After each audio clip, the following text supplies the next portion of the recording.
The Battle of Badr, when heaven and earth stood witness. The desert wind carried whispers of destiny across the arid plains of Badr as the 17th day of Ramadan dawned in the second year after the Hijrah. This was no ordinary morning.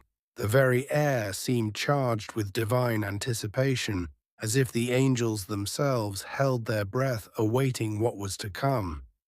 Two forces stood arrayed against each other, separated by more than just weapons and armor, but by the very essence of belief and unbelief that divided their souls. On one side stood the Muslims, 313 souls whose hearts burned with faith, but whose bodies bore the marks of years of persecution. Their weapons were few, no more than 8 swords glinted among them, their armor consisting of whatever makeshift protection they could fashion. Only 2 horses stood in their ranks, their hooves pawing impatiently at the dry earth. Yet in their eyes shone a light that no earthly army could extinguish, the unshakable certainty of men who had witnessed truth with their very souls. Opposing them stretched the might of Quraysh, 1,000 seasoned warriors clad in fine Yemeni mail, their swords honed to razor sharpness, their banners snapping proudly in the morning breeze.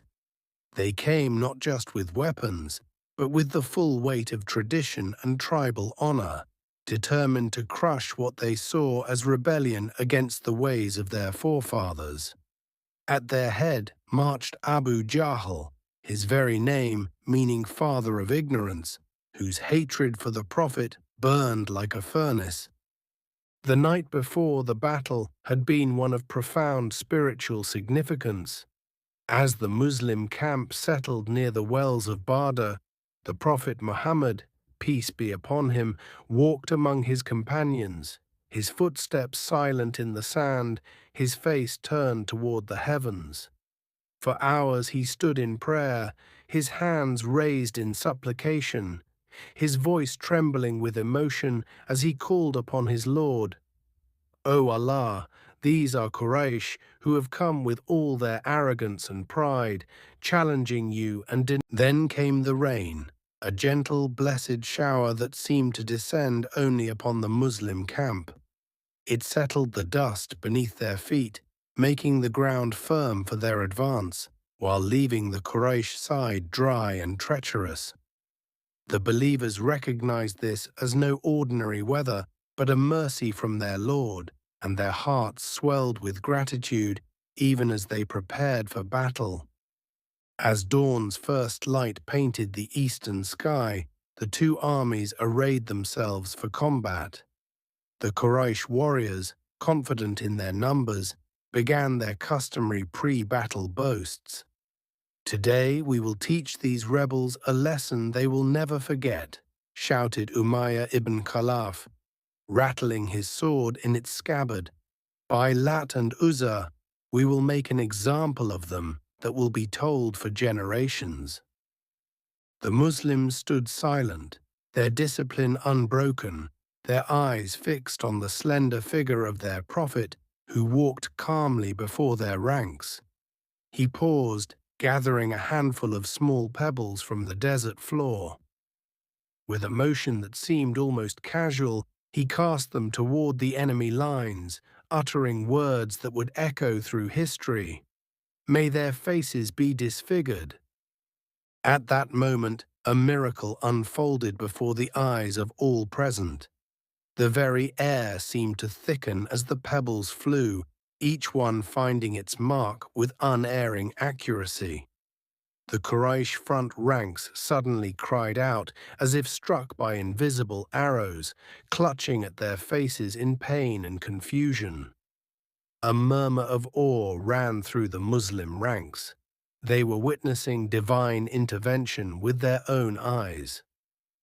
The battle commenced with the traditional single combats.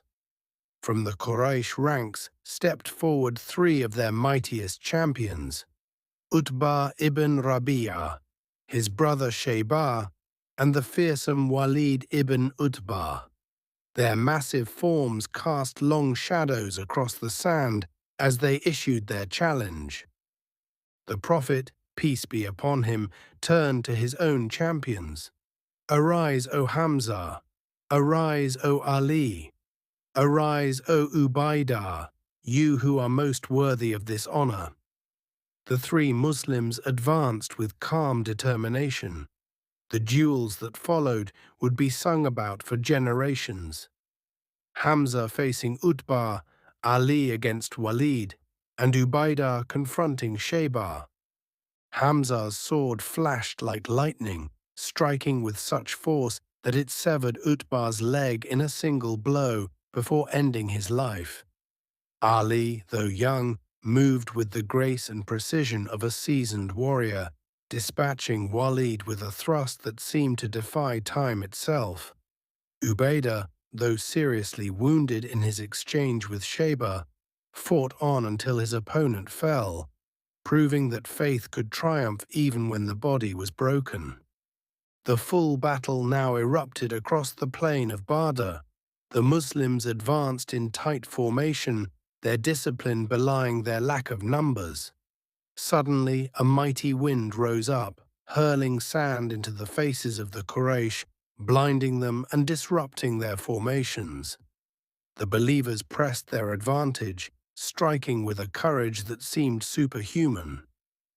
In the thick of battle, miracles manifested at every turn.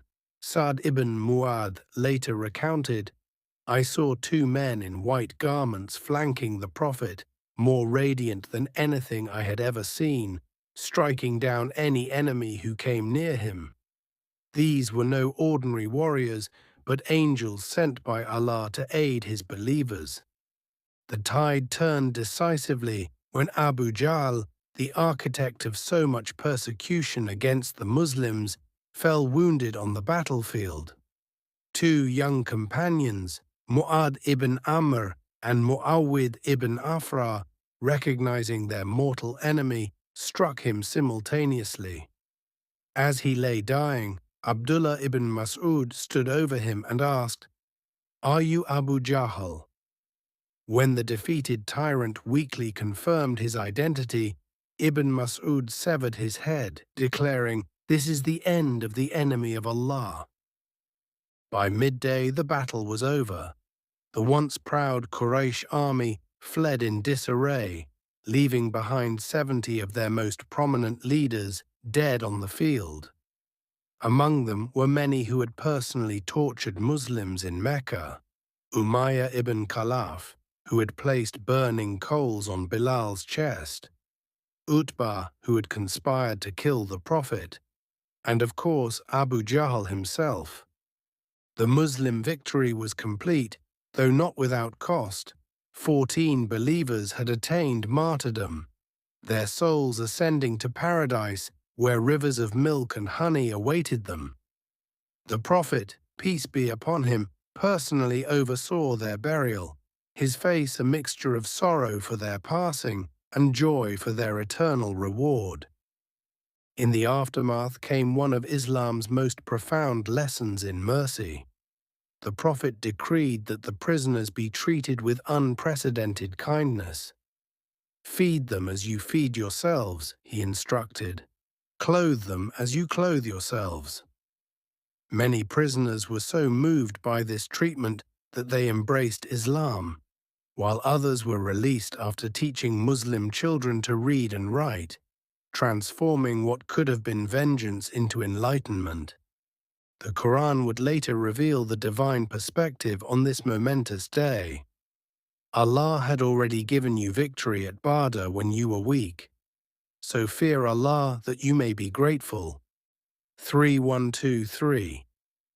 The believers understood that this victory came not from their own strength, but through divine decree, a lesson that would sustain them through trials yet to come. As the sun set over Badr, casting long shadows across the battlefield, the Muslims gathered for prayer, their foreheads touching the same ground where hours before swords had clashed. In that moment of prostration, They understood that true power belongs only to Allah, and that faith, when pure and unwavering, can move mountains and change the course of history. The Battle of Badr was not merely a military encounter, it was a revelation of divine justice, a moment when the oppressed triumphed through belief alone, and the very fabric of destiny was rewoven before the eyes of heaven and earth.